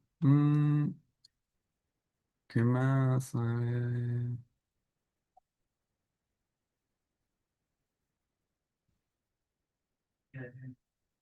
Ya, bueno. Seguimos entonces. ¿Ya? Les decía justamente que el tema de las garantías financieras, ¿ya? Es lo que el titular minero tiene que dejar al Estado peruano para asegurar de que va a cumplir con todas las medidas de cierre. ¿El Estado peruano exige un fondo al titular minero para garantizar el cierre de minas? No, no le exige un fondo. Lo que le exige es garantías financieras. Y hoy en día la reglamentación de cierre de minas nos da no solo a las cartas fianzas como primera alternativa de garantía financiera, sino hay fondos fiduciarios y distintas alternativas que el titular tiene que ir manejando, ¿no? Pero que salen a nombre del Estado, a nombre del MINEM. Todos sabemos que es una carta fianza, ¿no? Una carta fianza es un documento nada más, ¿ya? De una entidad financiera que asegura que los costos están en todo momento, ¿no? En proyectos pequeños, por ejemplo, hoy en día, ¿no? En el tema de la construcción, ¿ya? Todo proyecto también tiene una garantía, una garantía, la carta fianza que le llaman ahí. Yo construyo una carretera y tengo que presentarle al Estado primero una carta fianza, ¿no? Tiene el mismo propósito, asegurarme de que una entidad financiera asegure de que si al final no hay quien lo ejecute, ahí está el dinero para que se pueda desarrollar, ¿ya? Entonces, los proyectos mineros, ¿no? Hasta la fecha son las formas de cómo han asegurado las garantías financieras, son cartas fianzas. Cartas fianza de entidades bancarias que aseguran que el costo de cierre está allí a nombre del MINEM y que si el titular no lo ejecuta, el MINEM lo debe ejecutar. Ya no sé si así respondo a la consulta de Ana. ¿Ya? ¿Qué más? El plan de cierre se revisa, se actualiza, ¿no? En cada actualización, en cada modificación, puede significar cambios en los costos de cierre y eso tiene que actualizarse. Entonces, no solo se actualiza la medida de cierre, no solo se actualiza el componente minero en estos instrumentos, sino se actualiza los costos de cierre. Y una vez que se actualizan los costos de cierre, también se actualiza la garantía financiera. ¿Ya? Todos los años los bancos tienen que otorgarle al titular minero una carta fianza. La carta fianza mayormente tiene el periodo de un año, a la cual se renueva año tras año, ¿no? También representa un costo para el titular minero, ojo, hay que entender, y no es un costo despreciable, es un costo significativo, ¿no? Y por eso también siempre ha habido el reclamo de parte del titular minero de que el Estado tiene que ver todos esos costos que representa, ¿no? El cómo garantizar los proyectos de cierre. ¿No? El plan de cierre es parte permanente de las operaciones mineras y el plan de manejo ambiental, es cierto, ¿no? El plan de manejo ambiental, por ejemplo, ¿ya? Que es parte de ley A, tiene vida hasta que se termine la etapa de cierre. ¿Qué significa eso? Que mientras yo estoy haciendo cierre, también tengo que cumplir mi manejo ambiental. Tengo que cumplir pues, con mi disposición de residuos, con mis programas de monitoreo, ¿no? Con todo lo que he planteado en mi plan de manejo ambiental, porque el plan de manejo ambiental son las medidas para reducir los impactos. Y eso siempre tiene que estar presente. Entonces, no significa que un proyecto de cierre no tenga medidas de manejo ambiental, ¿sí? ¿No? Porque siguen vigentes todo el plan el PMA que tiene la IA, ¿ya? ¿Qué más? ¿Ya? Entonces, los escenarios de cierre, como les decía, tres etapas: cierre progresivo, final y post-cierre. El progresivo, mientras estoy operando. El final, cuando ya se terminó, se agotó todas las reservas de mineral, no hay más, ya raspamos la olla, como popularmente se dice. Ya no hay nada más, hemos raspado todo lo que se ha podido en la olla y ahora viene el momento de cerrarla. Y la etapa de post-cierre, que es justamente la etapa de verificación. Tenemos que entender ese concepto, ¿ya? La ley nos señala de que el post-cierre mínimamente en el Perú es de 5 años. Mínimo, dice. ¿No? El titular de minero tiene que asegurar la estabilidad física de todos los componentes, física, química, ¿no? En todos los componentes, asegurando el monitoreo, mantenimiento de todos los componentes durante la etapa de post-cierre, que es mínimo 5 años. Si al cabo de esos años demuestro de que todo es estable y no representa ningún riesgo ambiental, me voy por la certificación. Si tengo problemas, tiene que seguir creciendo los años de post-cierre. ¿Qué más? Entiendo que el cierre para el MAPE lo considera dentro de un IGAFON. Sí, bueno, allí en la legislación, si bien en la ley de cierre de minas es para todo, ¿no? Hay muchas diferencias entre lo que es mediana y gran minería, ¿ya? Porque en principio, por ejemplo, según aunque incluso hayan habido cambios en todo lo que es el MAPE y el IGAFON, ¿no? Eh, el plan de cierre puede ser entre varias organizaciones allí, o sea, mientras que aquí en la mediana y gran minería, un proyecto minero es un EIA y un plan de cierre. En los MAPE no pueden asociarse, consociarse, dependiendo qué tan cerca están PPMs artesanales para que puedan desarrollar un plan de cierre, ¿no? Pero que desgraciadamente, como todavía esto sigue siendo muy informal, no se desarrolla. O sea, la ley está ahí y no se hace caso. ¿No? No hasta la fecha, por ejemplo, no, bueno, también no es parte del proceso en la fiscalización, ¿no? Lo ven los gobiernos regionales, pero no se ve que haya unos planes de cierre ahí de pequeños productores mineros, muy poquísimos en todo caso, ¿ya? Y por allí, ¿no? Uno siempre piensa de que el pequeño productor minero, vemos que hoy día la actividad minera se está desarrollando por todas partes y se aprovecha de justamente estos temas, ¿no? Donde la legislación no es drástica, no es supervisada y es la que genera más impactos ambientales, ¿ya? Dice, según el cronograma de actividades de cierre, este contempla un periodo de 4 meses, así como señala un periodo de 5 años. ¿No? El periodo de 4 meses depende del tamaño de la unidad, ¿no? Imagínense, si yo tengo, pues, si soy un PPM, los componentes mineros que tengo son pequeños, entonces el periodo de cierre va a ser corto. Pero si estoy hablando de una unidad minera grande, ¿no? No sé, vamos, que Quellaveco, que tiene más de 2.300 hectáreas, más de 2.500 hectáreas, ¿no? Componentes grandes. Entonces, no le va pues tomar 4 meses, un año el cierre de los componentes, ¿no? El cierre puede durar entre 2, 5 o hasta 10 años. Y la etapa de cierre, de poscierre sí es el 30. ¿Qué criterio se toma para definir un periodo de poscierre de 5 años u otros de 30? Una pregunta bien interesante. Los estándares internacionales. ¿Ya? El estándar nacional, según la ley de cierre de minas, solo nos pide 5 años, pero en el tema de gran minería especialmente, ¿no? La gran minería, por ejemplo, no solo está pues con los estándares nacionales, sino está con estándares internacionales, que son las políticas AGO, las políticas de reinversión, o sea, para que pueda tener inversión internacional. Y allí, por ejemplo, el IFRC, que es ¿no? una política contable, te pide que las evaluaciones financieras de temas de cierre sean mínimo 30 años. Eso responde a tu pregunta, Linares. ¿Ya? Y eso depende justamente de la organización, ¿no? En el Perú tenemos ejemplos de compañías, ¿no? Mineras que sus planes de cierre están evaluados en más de 30 años. ¿Ya? Pero también tenemos el sector mediana minería que siempre va a lo mínimo, a los 5 años.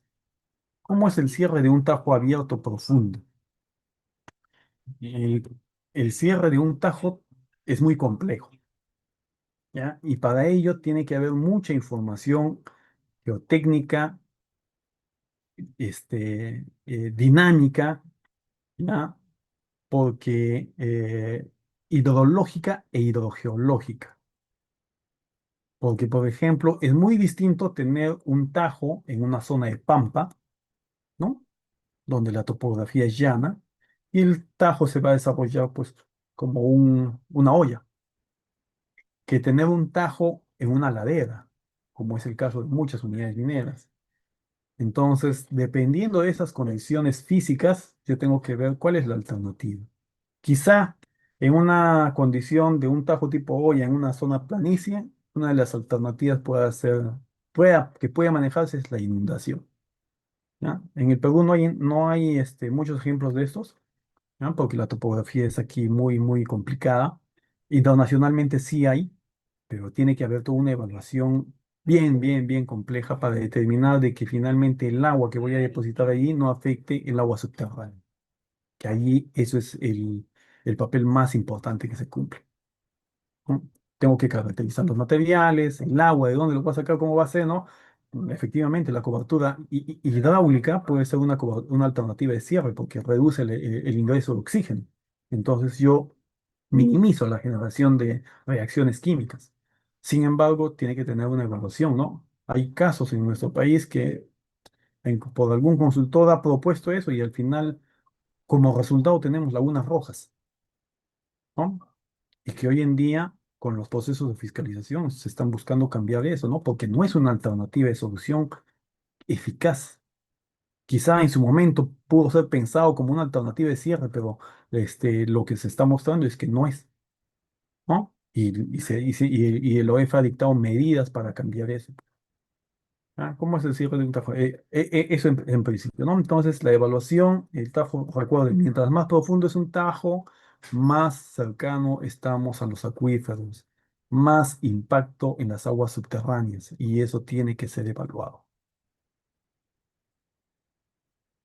¿Ya? Ujú, ya, bien, continúo. ¿Hay algo más? Pero ¿se pueden producir aguas ácidas que puedan discurrir por fisuras? Sí. Pues, si yo no tengo información geológica, ¿no? Hidrogeológica de cuál es el comportamiento del agua, en muchos tajos hoy en día que incluso no han tenido como alternativa de cierre un proceso de inundación, ¿ah? Pero por la depresión propia se acumula el agua y se forman aguas ácidas, esas aguas ácidas pueden afectar las aguas subterráneas, ¿no? La litología, la roca, el fracturamiento que pueda tener el macizo rocoso, las fallas que puedan existir en la zona. Todo esto va a converger en los riesgos que pueda generarse en la afectación de aguas subterráneas. ¿Ya? No sé si con eso respondo. ¿Cómo sería un cierre progresivo de una planta de beneficio de pequeño productor artesanal en una zona costera? Cuando pienso en un proyecto en costa, ¿no? Yo tengo que descartar que la precipitación es mínima. Sin embargo, hoy en día incluso la comunidad internacional nos está pidiendo que evaluemos eventos de gran o eventos mayores, ¿no? Por ejemplo, la precipitación en la costa mayormente por año es máximo 200 milímetros años. ¿Ya? Proyectos mineros que se encuentran en la costa zona, o sea, uno revisa sus estudios hidrogeológicos y encuentra que son diseñados con precipitaciones anuales de 200 milímetros, ¿no? Significa pues que casi nada llueve. ¿Ya? Entonces, pensando en eso, yo la alternativa de cierre que voy a tener, ahora, si está en la costa, o sea, no hay vegetación, es zonas desérticas. Entonces, lo ilógico sería pensar pues que voy a estar poniendo una cobertura de suelo orgánico, porque no va a encajar con el contexto del terreno. Entonces, más preocupación tengo que tener en el impacto eólico que pueda tener estos componentes. Si el componente está en una zona quebrada, ¿no? Seca, árida, lo que va a producir es el desplazamiento de partículas. Entonces, tengo que yo buscar cuál va a ser la alternativa para minimizar ese desplazamiento de partículas, dependiendo de las condiciones del material, ¿no? ¿No? En el Perú, por ejemplo, tenemos ejemplos de Cerro Lindo, un ejemplo, ya lo voy a nombrar, que es polimetálico, ¿no? Se encuentra en la zona costa a 1.200, 1.500 metros de altura, ¿ya? Es productor de cobre, molibdeno y zinc. Y la forma de los depósitos son, no tiene presas relaves, sino trabaja con, ¿cómo se llama? Relaves filtrados. Entonces deposita ya un relave mucho más seco y lo convierte en un depósito de relaves, ¿ya? Cuya medida de cierre ya es diferente, ¿no? En cambio, por ejemplo, tenemos a Antapacay, Las Bambas, ¿no? Que tienen depósitos de relave húmedos y las medidas de cierre ahí son completamente diferentes. ¿Por qué? Porque también están expuestos a altas precipitaciones, ¿no? En la zona de la sierra, hablando de 4.000, 3.000 metros, estamos hablando de mínimo 1.200 milímetros año en precipitaciones, ¿no? Entonces, es bastante. Todo eso tiene que jugar el papel importante para poder. ¿Cómo sería? Ya, entonces, respondiendo a eso, ¿no? Una planta de beneficio. Lo primero que tiene que tener, y no solo en este pequeño productor, ¿ah? En la gran minería también, las plantas de beneficio. Primero, tienen que tener todo un proceso de evaluación. La evaluación para ver si hay una contaminación debajo del componente. ¿Ah? Y obviamente después viene todo lo que son las actividades de desmantelamiento, demolición, retiro de la infraestructura. ¿No? La descontaminación, que es justamente la evaluación que se realiza, es para que se pueda evaluar, ¿no? Recuerden que una planta de procesamiento está allí todo el tiempo de vida útil de la mina. se está trabajando con materiales o productos químicos, el propio mineral, ¿no? Y todo eso va llegando al suelo. Y si yo no he tenido una cobertura, como una losa de concreto, ¿no? Entonces se ha contaminado el suelo. Lo que tengo que determinar es cuánto se ha contaminado para que yo pueda plantear un plan de remediación allí. Entonces, según eso, hago esa evaluación, esos estudios, y finalmente después ya voy con las actividades de desmantelamiento, demolición, retiro de la infraestructura, ¿no? Y todo lo que es chatarra se puede reutilizar, se puede vender, ¿no? Son beneficios que también pueden salir en los procesos de cierre. El proceso de cierre es un proyecto casi como de construcción, ¿no? Las mismas actividades, pero con otro objetivo. En la construcción tú desarrollas el componente, desarrollas la infraestructura. En el cierre, retiras la infraestructura. En el Perú hay experiencias que el tajo funcione como presa relave sin revestir, solo con contención hidráulica. No, muy complicado. Y mucho depende de las condiciones del tajo. Si yo tengo un tajo que es de sulfuros, ¿no? Y lo tengo pues en media ladera, no sé, imposible que pueda funcionar como un reservorio. Siempre va a tener interacción entre agua, oxígeno y el sulfuro, y ahí hay aguas ácidas. ¿Ya? Entonces, una de las alternativas es justamente el revestimiento para asegurar de que no haya infiltración y no haya afectación de los flujos subterráneos. ¿Ya? Y ahí tenemos varios ejemplos, ¿no? San José, en Cajamarca, las presas de Relave, son un sinfín de ejemplos en mediana y gran minería. ¿Ya? ¿Qué es lo que debe contener el plan de cierre de minas? Si bien hoy en día el reglamento ha- ha- se ha modificado, ¿no? En el año pasado, ya también está trayendo nuevos cambios porque hay nuevas exigencias. Esto, por ejemplo, es lo que está aprobado, porque hoy en día, o hace unos meses, ¿no? Salió la propuesta de qué es lo que va a contener los nuevos planes de cierre, y lo que ha hecho es incorporar un capítulo más, que para mí es importantísimo. Pero, cómo estaba propuesto, ¿no? En el capítulo uno, la introducción, la descripción del proponente, marco legal, historia del proyecto y objetivos del plan de cierre. ¿Por qué tiene que estar a los objetivos? Porque uno tiene que entender de que los objetivos, desde el primer momento, tienen que estar planteados para que yo pueda desarrollar todo lo del cierre. ¿Ya? Entonces, si los objetivos de cierre no son claros, de nada me sirve desarrollar el resto de los capítulos. Componente del cierre. Aquí se definen cuántos componentes, ¿no? Los códigos, todo el inventario de componentes que yo pueda tener. Porque, ojo, en la fiscalización, ¿no? Que se desarrolla con el OEFA, voy y encuentro un componente que no ha sido declarado, es una infracción. Entonces, por eso todos los componentes siempre tienen que ser declarados, ¿no? Y hemos encontrado muchos casos en que las unidades mineras no han declarado los componentes, ¿no? O sea, bueno, decían un botadero de desmonte. Cuando estás en campo encuentras dos botaderos de desmonte. Y la sanción pecuniaria es altísima. Ojo, ¿ya? ¿Qué más? Condiciones actuales, ¿ya? Aquí, ojo, entendamos que la línea base se desarrolló en el EIA. Aquí las condiciones actuales nos va manifestando cuál ha sido la evolución que ha tenido respecto a la línea base, ¿no? Y por eso es que voy a poner las medidas de cierre. Aquí justamente ya se identificó cuánta área se ha afectado, cómo ha afectado en el ambiente físico, biológico y socioeconómico, ¿no? Por ejemplo, en la línea base de LEIA, en la línea base social, quizá los aspectos, ¿no? De desarrollo de producción, economía local eran bajísimos, pues, porque no había mucho trabajo, ¿no? Pero ya en la etapa de cierre, cuando uno desarrolla esos aspectos, se encuentra que el desarrollo socioeconómico ha crecido, ¿no? Hay mayor ingreso en las economías familiares, son distintas actividades ya las que se desarrollan, entonces por ahí hay un impacto positivo, ¿no? El proceso de consulta. El proceso de consulta, ¿no? Que es importante, ¿ya? y que de una u otra forma aquí en el Perú se ha tratado de reducir solo a un capítulo.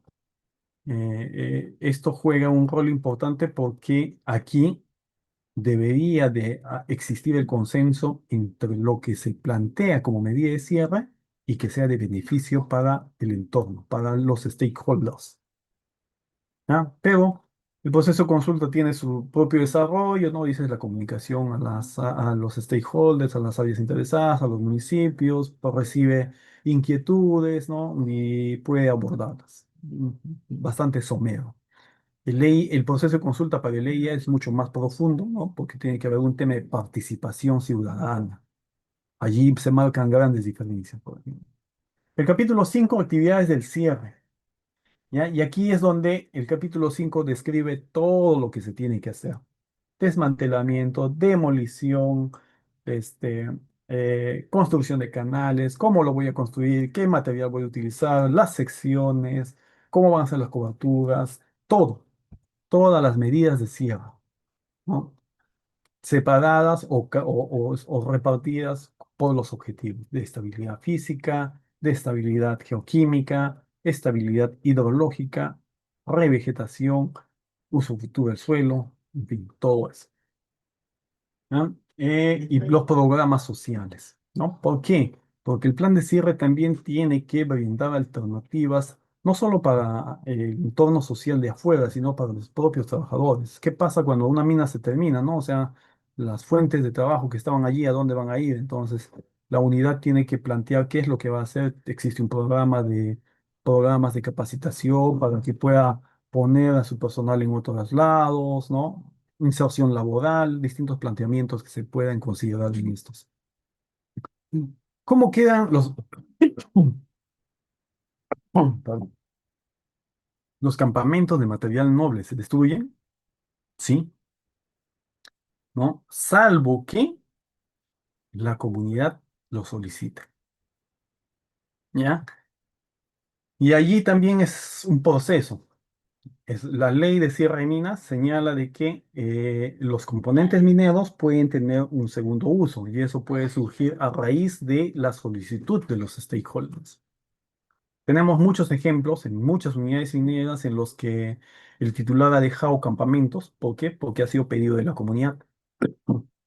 Pero también ahí tenemos que entender que existe una transferencia de responsabilidad, ¿ya? No es que, uy, ya, te lo dejo ahí. Por eso el titular también lo evalúa con pinzas, ¿no? ¿Por qué? Porque significa que lo que yo dejo de cerrar, ¿no? No representa un riesgo.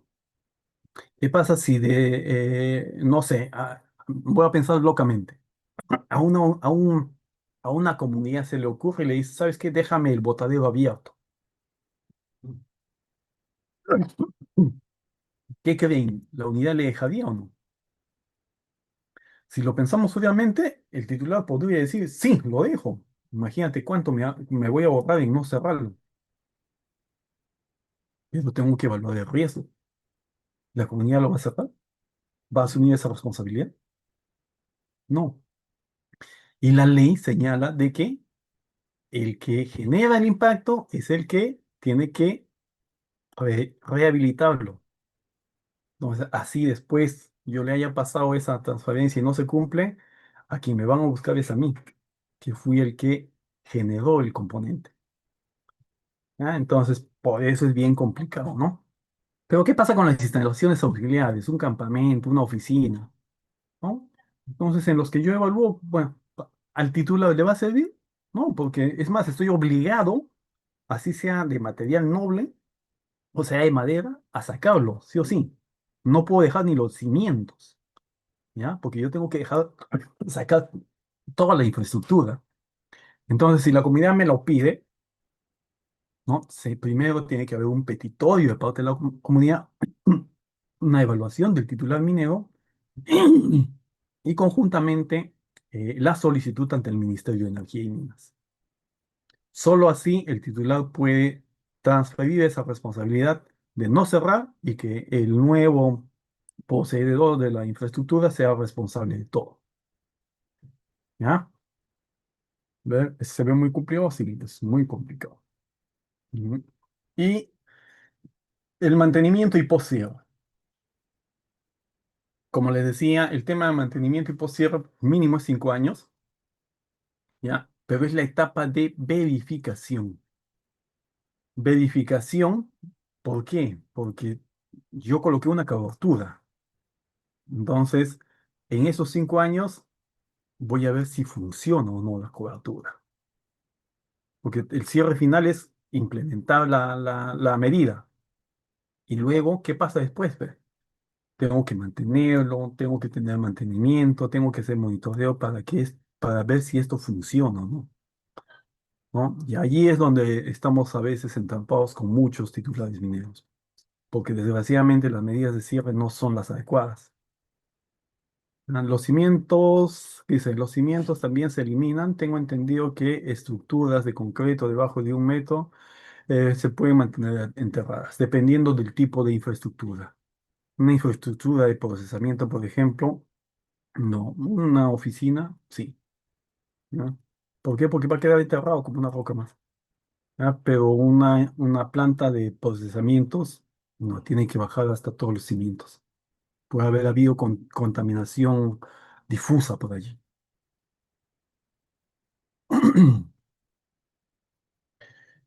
Luego tiene el capítulo de cronograma y presupuesto, ¿no? ¿Qué es lo que le decíamos? Todas las actividades que se plantean finalmente son traducidas en costos y presupuestos. Como en todo proyecto, ¿no? Todo lo que se plantea finalmente tiene que traducirse a costos. Y de esos costos vienen las garantías financieras. ¿Ya? El presupuesto, ¿cómo tiene que ser? También nos detalla, ¿no? Tiene que tener una caracterización de montos directos e indirectos. Los montos directos son destinados para la implementación del cierre, tanto en los estudios, obras civiles, y los costos indirectos fuera de estas, como las negociaciones con la comunidad, o sea, ¿no? La utilidad del contratista, todo está allí. Los costos de supervisión, que son para el control, el QAQC y QAQA, control y aseguramiento de la calidad. Costos de contingencia, ¿no? Algo no previsto. Costo de contrataciones a terceros. Llevar un proceso de licitación, por ejemplo, representa un costo para el titular minero, ¿no? Yo tengo que asegurar todo eso. ¿Por qué? Porque si en algún instante, ¿no? Suponiendo, en el peor de los casos, no lo ejecuta, es el costo que va a utilizar el Estado para poder desarrollar todo esto. Montos de carácter complementario, montos como transporte, maquinarias, materiales, etcétera, los fletes, ¿no? Todo eso está ahí. Los montos del plan de cierre deben ser revisados y reajustados luego de 3 años de aprobar el primer plan de cierre y posteriormente cada 5 años. ¿Ya? Eh, ¿Cómo es la aprobación de los planes de cierre? Ya estamos eh, un poco con el tiempo, voy a apurarme ya. No vamos a completar, sino la presentación, o sea, el primer paso se presenta a la DGM o a la GODE, dependiendo del caso, a la DGM cuando es mediana y gran minería y a la GODE cuando es PPM o pequeño productor. La verificación de los requisitos de accesibilidad, el TUPA en el caso del MINEM, ¿no? Y el GODE también su TUPA. La evaluación técnica inicial, ¿no? Existen plazos para la DGM 20 días, ¿no? En las GODE son 40 días. La participación ciudadana, que también dice cómo se hace y qué periodos tiene que tener, las opiniones técnicas de otras entidades, que es lo que hace el MINEM una vez que evalúa, nos reparte el instrumento a LANA, a CERFOD, a CERNAV, a DIGESA, para que de acuerdo a la envergadura del proyecto, estos también puedan opinar, ¿no? Y la opinión de los aspectos económicos que lo hace la DGM, ¿no? Todos los pasos del 1 al 5 los desarrolla la DGAM, en el caso de Minem, ¿ya? Y en los GODE, las direcciones de minería, ¿ya? Opinión sobre los aspectos económicos, ¿no? Las observaciones y levantamiento de observaciones y la opinión de las autoridades. Una vez que emiten todas sus opiniones, ya se puede aprobar un plan de cierre. ¿Ya? La ley de cierre de minas, como les decía, desde el 2003 surgió la ley. En el 2005 se reglamentó En el 18 y 19 primero hubieron cambios significativos para el tema de las garantías, ¿no? Que es justamente hasta el 2000, imagínense, hasta el 2017 las garantías financieras se calculaban solo como sumas y restas, ¿ya? Y de ahí se entendió, oye, pero ¿qué pasa? No, mira, ve, mi plan de cierre es de 2010, estoy 2015. ¿El costo de cierre es el mismo en el 2015 que había en el 2010? No, porque ha habido inflación. Entonces, todos esos costos hoy en día, a partir de 2000, ¿no? Lo que se hace es llevarlos a costos futuros, ¿ya? En el 18 y 19 existen los primeros casos de incumplimientos, comunidades mineras y las primeras ejecuciones de garantías financieras, que es los periodos en el que el Estado ha comenzado a ver, ¿no? A poner en práctica si la ley de cierre de minas con su reglamento que es del 2005, imagínense, ¿ah? Han pasado como 15 años, nunca se modificó y todos pensábamos que estábamos en un mundo ideal, ¿no? En el 2018 nos dimos cuenta de que la normativa no es aplicable, ¿ya? Hay muchas aristas que no fueron previstas en la ley y que hoy en día, ¿no? Señalan que tienen que haber cambios en la normativa. Entonces, en el 2019 hay modificaciones al reglamento de cierre de minas, en el 2021 también, y la última modificación o más grande modificación que ha tenido el reglamento de cierre de minas en el año 2025. La fiscalización ambiental, ¿no? Esto se desarrolla justamente con el OEFA y el OCINEMI. El OEFA por el tema del CINEFA, que es la entidad de evaluación de fiscalización ambiental, ¿no? Todo el Sistema Nacional de Gestión Ambiental está allí y el OEFA forma parte de esto, entonces es la entidad que debe verificar los aspectos ambientales de todo proyecto minero. ¿Cuáles son sus objetivos? Prevenir, detener y disuadir. Prevenir el incumplimiento de las obligaciones ambientales, ¿no? Detener cualquier daño que se esté generando, disuadir para que el administrador entienda de que eso no se puede hacer. A través de sus funciones evaluadoras, supervisión, de evaluación, supervisión y fiscalización. ¿Ya? En la etapa de evaluación se hace vigilancia y monitoreo, en la etapa de supervisión la verificación de los cumplimientos ambientales y en la etapa de fiscalización incluso hay incentivos. ¿Ya? Luego ahí justamente tiene que haber incentivos o sanciones.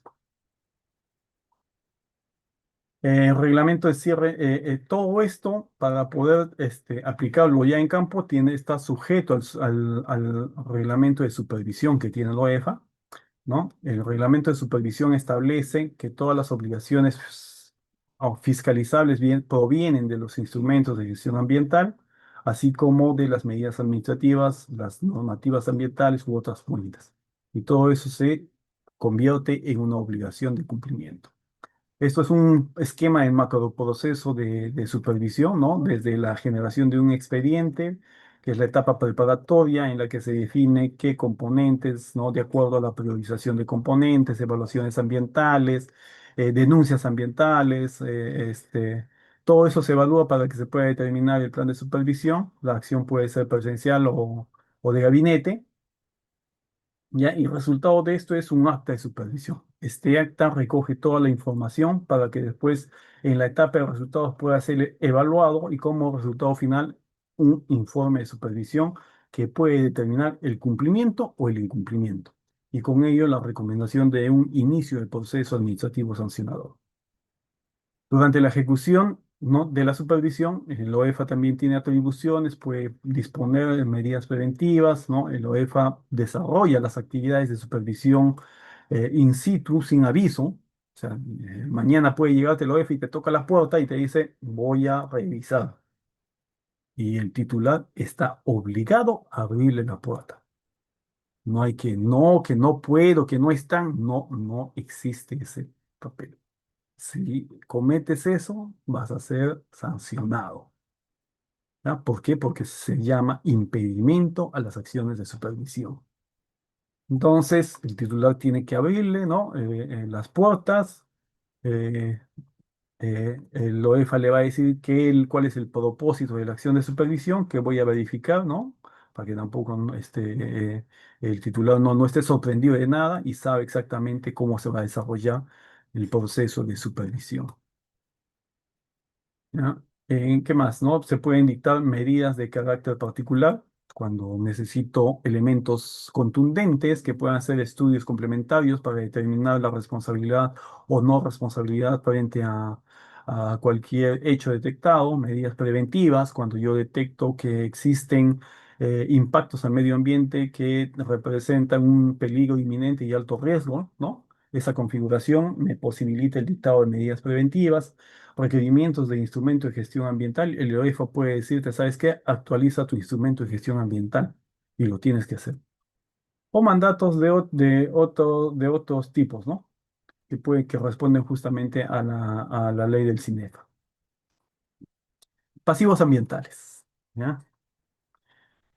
Pasivos ambientales también tiene una propia legislación, ¿ya? Y la ley 28271 también es antigua, ¿ya?